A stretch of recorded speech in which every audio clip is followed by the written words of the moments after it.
Buongiorno dall'ippodromo Arcoveggio, prima corsa di questa domenica 28 novembre, riservata a puledri di 2 anni, sono 6 al via. 1 Divina Pax, 2 Dudu Jet, 3 Don King Matley, 4 Dominic Rock, 5 Deep Purple Griff, 6 Dama di Corte. Pronostico che vede netto favorito Dudu Jet, numero 2, femmina di Pietro Gubellini.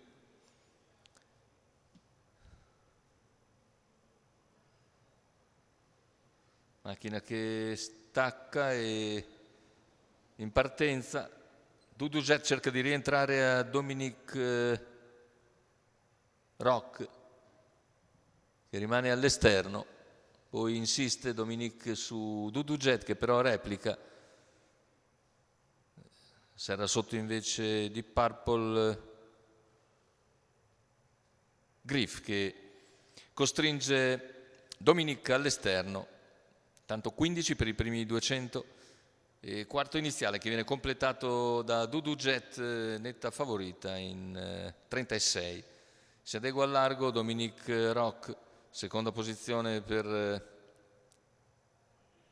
The Purple Griff, poi lungo la corda c'è Divina Pax, ancora Dama di Corte che precede Don King Matley che dalla coda cerca di risalire e va direttamente in scia a Dominic Rock. Intanto i 600 se ne sono andati con situazione tattica invariata, al largo è sempre Dominic Rock, gli 800 vengono coperti nell'ordine del 1, 4 e 4.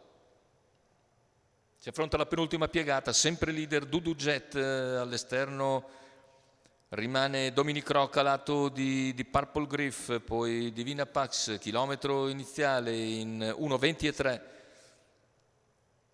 Ora cerca nuovamente di accelerare la battistrada, Dudu Jet in seconda posizione alla corda si mantiene di Purple Griff che rientra completamente praticamente a Dominic Rock.